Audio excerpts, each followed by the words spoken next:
अस्सलाम वालेकुम, मैं हूं तारिक और ये है लेसन 15 फोटोशॉप कलर थ्योरी का। इस लेसन में हम इरेजर टूल्स और पेंट बकेट टूल्स के बारे में बात करेंगे, जहां पे आपके पास इस किस्म के टूल अवेलेबल है। अंडर इरेजर टूल आपके पास है eraser tool, background eraser tool, फिर मैजिक इरेजर टूल, और पेंट बकेट में आपके पास है ग्रेडिंग टूल और पेंट बकेट टूल। अब जब फोटोशॉप में मैं आता हूँ और ये पिक्चर मैं खोलता हूँ जो कि है लाहोर 2 JPG, तो इस पे फिर मैं ये जो है टूल्स अप्लाई करूँगा। सबसे पहले जो है इरेजर टूल, उसको अगर मैं चूज़ कर लूँ तो फिर मेरे पास ऑप्शन बार में जो अवेलेबल हैं वो हैं ब्रश का साइज़। अगर मैं चाहता हूँ कि हार्ड एजेस बने तो फिर उस हिसाब से जो है मैं ये ब्रश चूज़ कर सकता हूँ। अगर मैं कहता हूँ कि सॉफ्ट एजेस बने तो फिर उस हिसाब से ये ब्रश मैं चूज़ कर सकता हूँ। बहरहाल मैं एक हार्ड ले लेता हूँ और फिर उस पर देखता हूँ कि उसका इफ़ेक्ट क्या होता है। जो आप इरेजर टूल को अप्लाई करेंगे तो जो भी पिक्सल उसके नीचे होंगे वो सारे के सारे ओमिट हो जाएंगे। इसका मतलब है टोटल डिलीट हो जाएंगे। आप उसको रिकवर तब कर सकते हैं लेकिन अंडू के साथ सिर्फ, और ये टोटली इमेज को जो है वो आप डिस्टोर्ट कर देंगे अगर आप इरेजर टूल को कर लेंगे। इसका मतलब ये है कि आप टोटल पिक्सल जो है वो उसको लूज करेंगे। तो इसके लिए बेहतरीन तरीका ये है कि आप लेयर की जो है ऊपर एक और लेयर बनाएं और कंट्रोल J के साथ फिर उस पर आप काम करेंगे। ये जो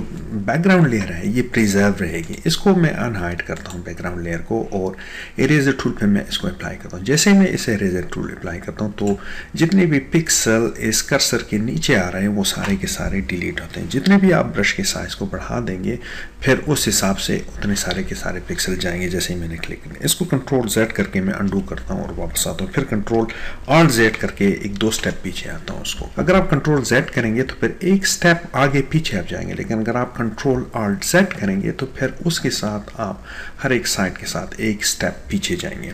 तो इस ब्रश के साइज को मैं छोटा करता हूँ ब्रैकेट के साथ, और वहाँ पे फिर मैं देखता हूँ कि मेरे पास अवेलेबल एक्शंस क्या हैं। जो ऑप्शन बार पे सबसे पहला वाला ऑप्शन है वो है ब्रश का साइज, और इसके साथ जो है हिस्ट्री भी है। हिस्ट्री हमने पिछले बार उसमें कवर की थी, फिर हम उसको रिकवर भी कर सकते हैं अगर कोई मिस्टेक हमसे हो गई हो। जो मोड है आपके पास वो ब्रश मोड है या पेंसिल मोड है या ब्लॉक मोड है। इन तीनों के डिफरेंट ऑप्शन। अगर जब आप पेंसिल को चूज करेंगे तो जैसे ही आप जो है ना इरेजिंग करते हैं तो फिर यहाँ पे आप देखें कि एजेस हैं वो जैगेड एजेस आ गए, लेकिन अगर आप ब्रश को चूज करते हैं तो फिर उस हिसाब से आपके जो एजेस हैं वो सॉफ्ट आएंगे। लेकिन अगर आप जो है ब्लॉक यूज करेंगे तो फिर जो आपके ब्लॉक के साइजेस से आपकी तरह जो है वो शेप डिलीट होगी। रेजर जो है वो बेसिकली जो पिक्सल है उनको डिलीट करता है अंडर द कर्सर, और उसको आप रिकवर नहीं कर सकते अगर वो चले गए तो कंट्रोल Alt Z के साथ पीछे स्टेप्स पे जा सकते हैं, लेकिन मैक्सिमम सेट हमने जो स्टेप हमने सेट किए थे वो 20 थे। अगर 20 से ज़्यादा आपने स्टेप कर लिए तो कवर नहीं कर सकेंगे।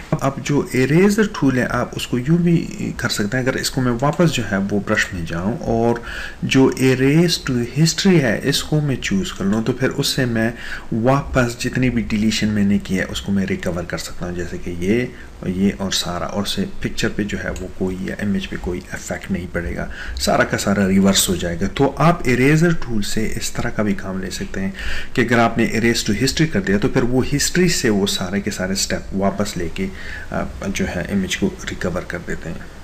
इसी ऑप्शन बार पे अगर आप एक दूसरी चीज़ को देखें तो वहाँ पे आप देख रहे हैं कि लिखा हुआ ओपेसिटी इस वक्त जो 100% पे सेट हुई है। अगर मैं इसकी वैल्यू को चेंज करता हूँ स्लाइडर से या यहाँ से इसकी जो है वैल्यू दे के उसको चेंज करता हूँ, मैं करता हूँ स्लाइडर से और उसको लेके आता हूँ 80, 79 या 67, 70% पे मैं इसको छोड़ देता हूँ।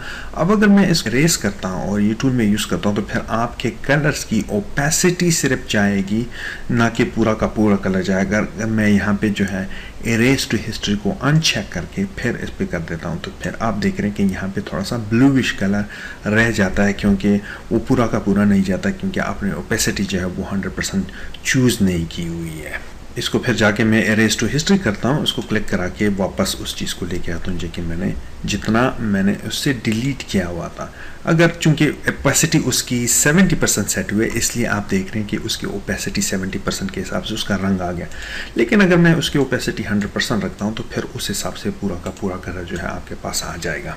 अब जो दूसरी चीज़ आपको नज़र आई है वो आपको फ्लो जो है इसका ये है कि आप अपने स्ट्रोक का जो कि आप खींचेंगे, जो लकीर आप खींचेंगे, अगर आप इसका कंसेप्ट ये ले लें कि आपने डब्बे में ब्रश डाल दिया, जो पेंट जो है नीचे ड्रिप कर रहा है, तो उसकी फ़्लो जो है आप समझ लेंगे कि उसकी फ़्लो 100% है, लेकिन जैसे जैसे ब्रश खुश्क होता जाएगा तो फिर उस हिसाब से उसकी फ़्लो जो है कम होती जाएगी। अगर मैं फ़्लो को कम कर देता हूँ और इसको मैं जो है ना लेके आके 65% पे ले आता हूँ, तो फिर ये समझ आए कि ये चूँकि हम रिवर्स काम कर रहे हैं, इस इरेज टू हिस्ट्री को मैं अनचेक करता हूँ कि मैं इसमें डिलीशन कर रहा हूँ, तो रिवर्स काम करने के लिए आप देख रहे हैं कि थोड़ी फ्लो यहाँ पे रहती है इसकी तकरीबन, मतलब ये है कि ये ब्लू कलर यहाँ पे रह रहा है, पूरा ये मिटा नहीं रहा। लेकिन अगर इसकी फ्लो जो है 100% में रखता हूँ तो फिर वो एग्जैक्टली पूरा का पूरा जो है वो जैसे आप उसको स्पॉट डालेंगे तो वो पूरा का पूरा हटा देगा। इसको दोबारा मैं कर देता हूँ कि अगर मैं इसको यहाँ पे लेके आता हूँ तो फिर साइड्स पे आपके पास कलर थोड़ा सा रहेगा, पूरा का पूरा जाएगा नहीं। इन सब को जो है या मैं तो कंट्रोल Alt Z से वापस लेके आता हूँ या फिर मैं इरेज टू हिस्ट्री से वापस लेके जाता हूँ, सारा का सारा जो है जितना आ जाएगा। लेकिन चूंकि फ्लो मेरे पास 43% है, अब आप एक्चुअली पेंट कर रहे हैं तो इसमें रंग कम है ब्रश में इस वक्त, और अगर आप पूरा का पूरा रंग डाल देंगे इसमें जो फ्लो है तो फिर ये पूरा का पूरा वहाँ पे चला जाएगा। तो इस तरह जो है आप इरेज टू हिस्ट्री को आप अनचेक कर लें तो आपके पास ये इमेज जो है अपने फॉर्म में रिस्टोर हो गई है। अब मैं जाता हूँ दूसरे टूल की तरफ जो कि है बैकग्राउंड इरेजर टूल। इसमें अगर आपके पास जो है ये इमेज है और इसका बैकग्राउंड आप जो है सिर्फ डिलीट करना चाहता हूँ, फोरग्राउंड आपके पास रहना चाहिए। अगर मैं इसको कह देता हूँ कि ये मेरा फोरग्राउंड है और मैं जो है ना बैकग्राउंड के कलर को सिर्फ रिमूव करना चाहता हूँ, तो फिर मैं सबसे पहले जो है कलर की सैम्पलिंग करूँगा। ये वाली चीज़ लेके जो कि कलर सैम्पलिंग टूल है आपकी, एक दफ़ा अगर आप सैम्पलिंग करेंगे तो यहाँ पे ले आके Alt की को दबा के उसकी जो है वो पेंसिल आई ड्रॉपर में चेंज हो जाके यहाँ से आप कलर की सैंपल ले लेंगे। जैसे मैंने कलर की सैंपल ले लिया और अब अगर मैं इरेज करूंगा तो फिर वो सिंपल वही कलर जाएंगे जितने जो कर्सर के अंडर आए हुए थे। तो इसको अगर मैं कर दूं इरेज तो ये वाली चीज़ें मैं जो है ऐसे डिलीट कर सकता हूँ, और सिर्फ जो है वो वाले अराउंड कलर जो उसके थे, जो उससे रिलेटेड कलर थे, वो सारे के सारे जाएंगे। जैसे कि आप ये देख रहे हैं कि कुछ कलर रह रहे हैं और कुछ कलर जा रहे हैं क्योंकि उसके अराउंड वो कलर थे।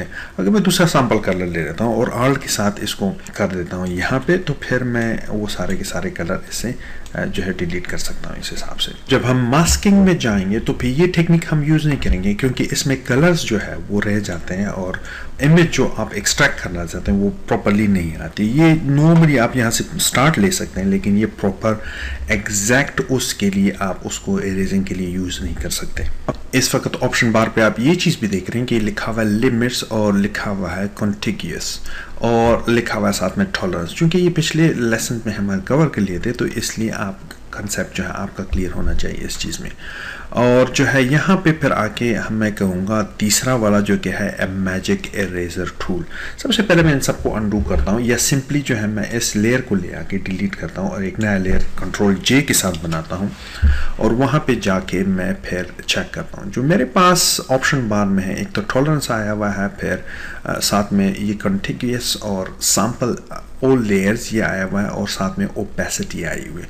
ये सारी चीज़ें ऑब्वियस हैं। बात अगर आपको याद होगा तो हम सिलेक्शन टूल के बारे में जब बात कर रहे थे तो उस वक्त हम बात कर रहे थे मैजिक वॉन्ड टूल के बारे में, जो कि एक एरिया अराउंड उस कलर के वो सेलेक्ट करते हैं। एग्जैक्टली जो है ये चीज़ eraser, magic eraser tool exactly वही काम करता है। जो अराउंड जितने भी कलर्स होंगे वो उसको जो है डिलीट कर देंगे।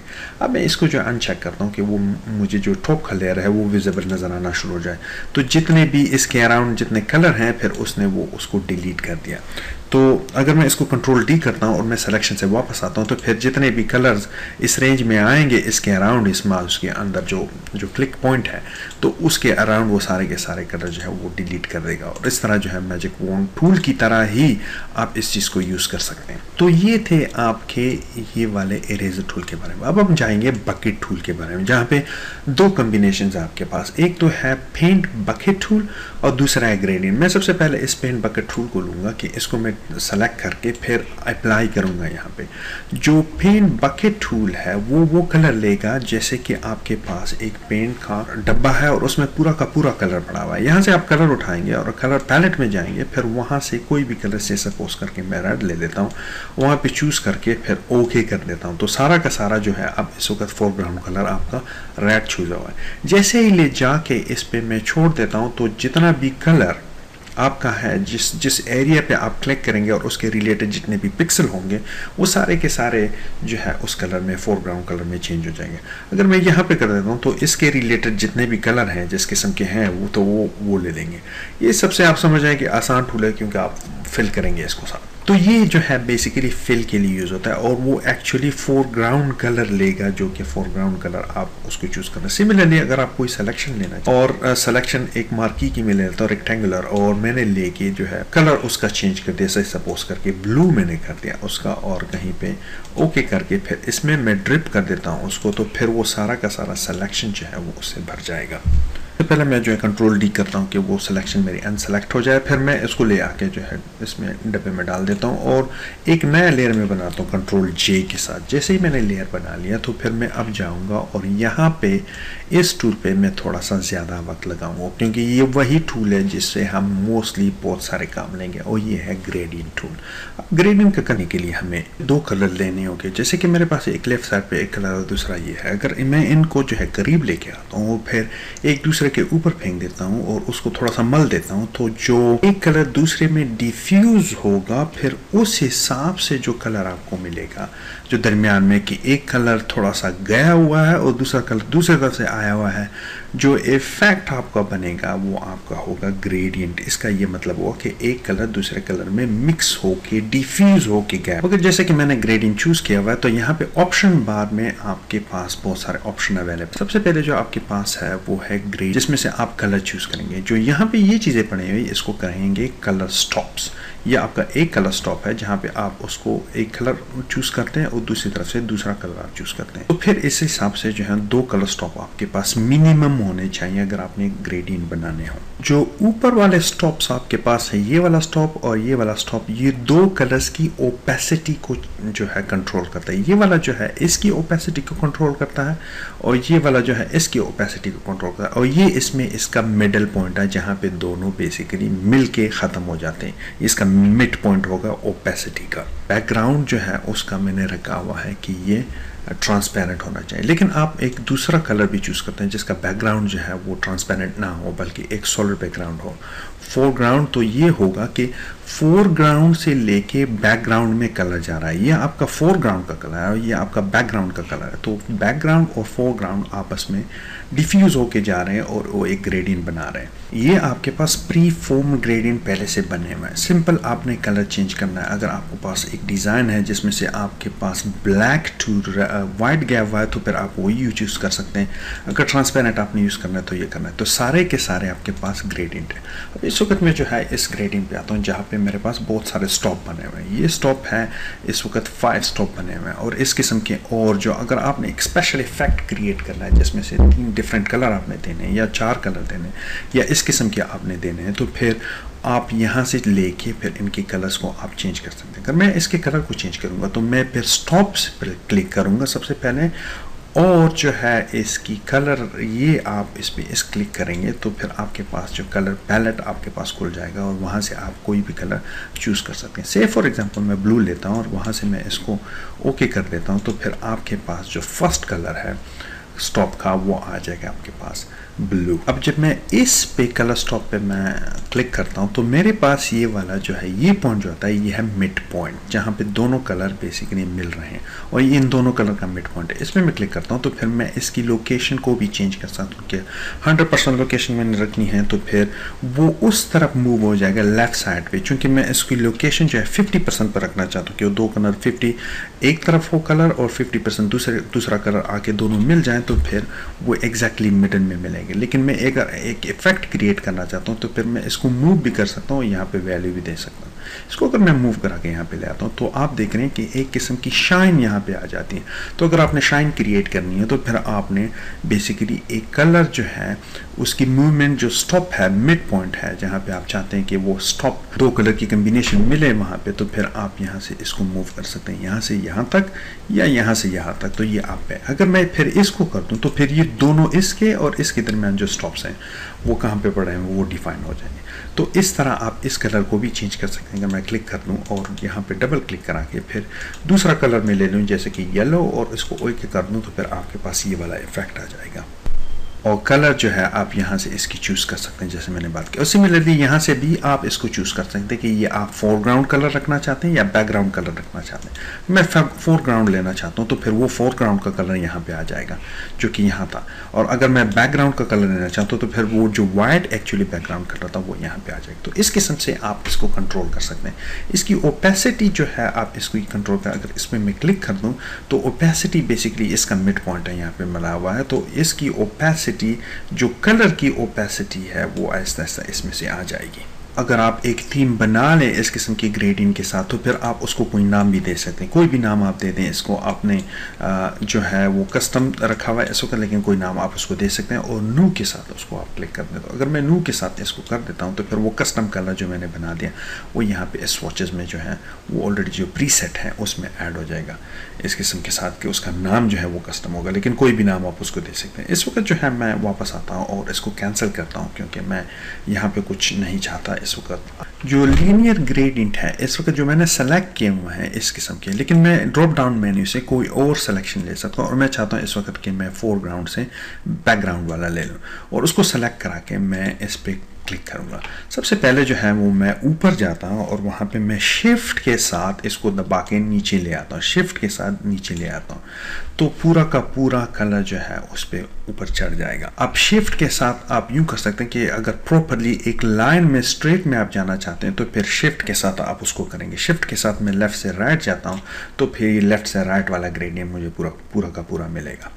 तो ये है आपके पास लीनियर ग्रेडियंट। अगर मैंने जो है वो दूसरा ऑप्शन लेना है जो कि है रेडियल ग्रेडियंट, जो कि एक रेडियस बना देगा, तो फिर उस हिसाब से जो है एक रेडियस पूरा बनेगा और उस रेडियस से बाहर जो है एक सर्कल के मिड पॉइंट से आपके कलर गए होंगे। जो सर्कल का मिड पॉइंट होगा वो आपका फोरग्राउंड कलर होगा और जो वापस जो यानी पहला कलर जो होगा वो सर्कल का सेंटर होगा और जो बाहर जाएंगे वो और इस तरह पूरा का पूरा वो एक सर्कमफ्रेंस बना देगा। तो इससे आप एक अगर पीछे बैकग्राउंड में आपने लाइटिंग क्रिएट करनी है तो फिर इसको आप यूज़ कर सकते हैं। अब अगर आप यहाँ पे जाएंगे तो फिर ये एंगल ग्रेडियंट आपको दे देते हैं। इसको अगर मैं क्लिक कर देता हूँ तो फिर उस हिसाब से जो वो इसका मुंह ऊपर की तरफ आ जाएगा, या आप एक किस्म का जो है वो एक डेप्थ देना चाहते हैं तो फिर इससे आप क्रिएट कर सकते हैं। या एंगल जो है आपने दिया हुआ है कि ये एंगल इसके दरमियान और इसके दरमियान पूरा बना हुआ है। सिमिलरली ये थर्ड वर्ड जो है ये आप उसको कहेंगे कि ये रिफ्लेक्टेड ग्रेडियंट है। रिफ्लेक्टेड ग्रेडियंट अगर आप देखेंगे, इसको मैं करता हूँ तो फिर